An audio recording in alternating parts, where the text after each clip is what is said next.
À cause de la fibromyalgie, elle a fini en fauteuil roulant, mais pourtant, en à peine 6 mois, elle a réussi à complètement se débarrasser de tous ses symptômes. Salut tout le monde, aujourd'hui je vais vous raconter l'histoire de Monica, qui est une personne qui a été interviewée par Dan Buglio, un des meilleurs coachs TMS qui existent, en tout cas aux États-Unis.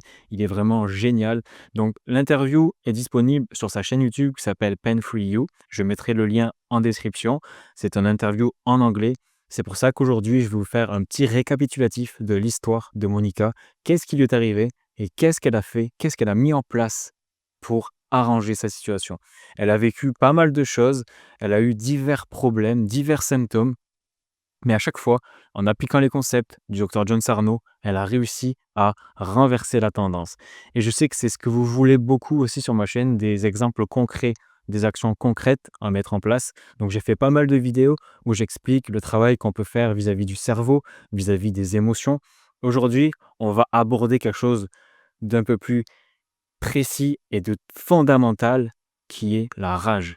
Donc on va commencer sans plus attendre à parler de ce que Monica explique, de ce qu'elle a vécu et de ce qu'elle a mis en place. Je vous invite à vous abonner à la chaîne si ce n'est pas déjà fait et à mettre un pouce en l'air. Ça me fait chaud au cœur. Merci beaucoup. Donc, il faut savoir qu'à l'âge de 26 ans seulement, Monica a commencé à avoir des symptômes de fièvre, de grippe, un beau matin, des douleurs dans tout le corps. Elle ne savait pas ce que c'était. Donc, elle est allée voir des médecins qui n'ont pas non plus compris ce qu'elle avait vraiment. Après pas mal de galères, elle s'est fait diagnostiquer donc un syndrome de fatigue chronique ainsi que la fibromyalgie. Mais les médecins qu'elle allait voir lui disaient bah, ça se règle pas vraiment, ou bien il y a des personnes, ça peut passer après 5-10 ans, et il y en a pour qui ça ne passe jamais. Donc le danger là-dedans, c'est qu'on lui a collé une étiquette médicale, la fibromyalgie, le syndrome de fatigue chronique, mais personne n'a su l'aider, personne n'a su lui dire ce qu'elle devait faire. Et ce qui a changé sa vie, donc le tournant dans sa vie, c'est qu'un jour, une de ses clientes lui a dit: ce qu'il te faut, c'est lire le livre de John Sarno. Donc je ne sais pas exactement lequel elle lui a dit de lire, mais moi, je vous conseille de lire un des seuls livres du docteur John Sarno qui a été traduit en français qui s'appelle Le meilleur antidouleur, c'est votre cerveau. Si vous voulez vous le procurer, le lien est en description. C'est vraiment une lecture précieuse que je vous recommande. Et donc, elle a lu ce livre et elle a mis en place des actions vraiment concrètes. C'est-à-dire qu'elle a arrêté de se voir comme quelqu'un de malade. Elle a arrêté d'utiliser les mots fibromyalgie, les mots syndrome de fatigue chronique. Elle a arrêté de se voir comme quelqu'un qui avait des problèmes. Elle a décidé chaque jour de se répéter: je suis en bonne santé, je suis quelqu'un qui va bien. Parce que ses symptômes étaient tellement forts qu'elle s'est retrouvée alitée, qu'elle s'est même retrouvée en chaise roulante. Elle ne pouvait plus marcher. À 28 ans, elle s'est retrouvée vraiment dans une situation critique et qui peut parfois paraître désespérante. Et pourtant, en moins de 6 mois, elle a réussi à régler ses problèmes. Chose hyper importante, je vous ai parlé en introduction de la rage. Là, on lui a posé la question: est-ce que ce qui t'est arrivé a concordé avec des événements? Et là, elle a répondu oui. 3 mois avant qu'elle ait ses premiers symptômes de grippe, on va les appeler comme ça, parce que c'était pas vraiment une grippe finalement, elle a vécu comme un choc, c'est-à-dire que son amie d'enfance, qu'elle connaissait depuis l'âge de 6 ans, a décidé de ne plus lui adresser la parole du tout.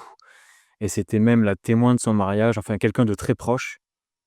Et pour des raisons qui ne nous regardent pas vraiment, elle lui a un peu tourné le dos.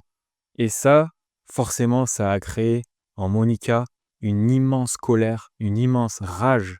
Et le problème du cerveau, c'est que toutes ces émotions, il fait tout pour les réprimer, il fait tout pour les refouler en nous.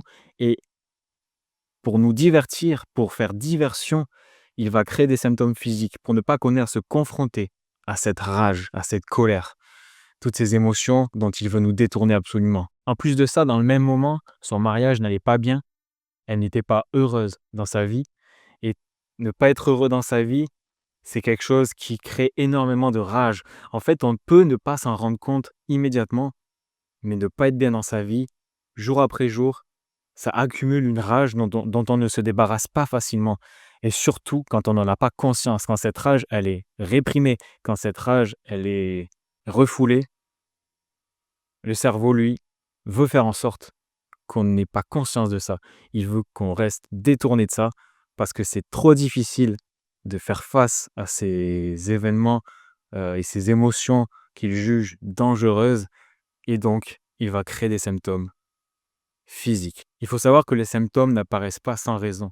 Soit le cerveau perçoit des dangers, trop de dangers, ou soit le cerveau va essayer de nous détourner d'émotions, encore une fois, dangereuses. La rage, la colère sont les émotions qui, selon le docteur John Sarno, sont les plus menaçantes, les plus effrayantes, et dont le cerveau souhaite à tout prix nous détourner. Et donc, il va créer donc des symptômes. Ça peut être des symptômes qui vont s'apparenter donc à ce qu'on a appelé la fibromyalgie.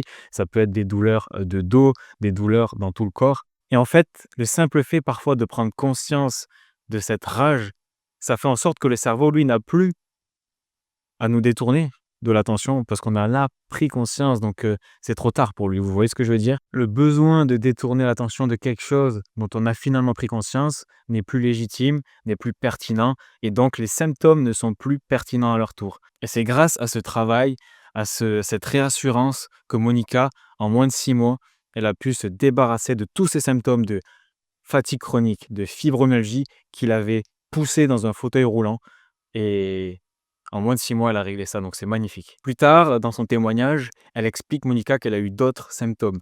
Elle a eu d'autres problèmes, des problèmes de jambes, des problèmes à la main. Elle a même failli se faire diagnostiquer des graves problèmes au cerveau. Mais à chaque fois, elle a fait ce travail de se dire: «Non, je vais bien». À partir du moment où elle a consulté un docteur, où les docteurs n'ont rien trouvé de grave, c'est qu'il y avait de grandes chances que ces symptômes soient d'origine psychosomatique, que ces symptômes soient le résultat d'émotions réprimées, d'émotions refoulées. Et donc, elle s'est posée à chaque fois des questions. Qu'est-ce qui s'est passé dans ma vie récemment? Donc, pour certaines douleurs, elle expliquait plus tard qu'elle avait divorcé. Donc voilà, il y a toujours une raison et le but c'est de trouver, si on peut, la source de cette rage pour pouvoir s'y confronter.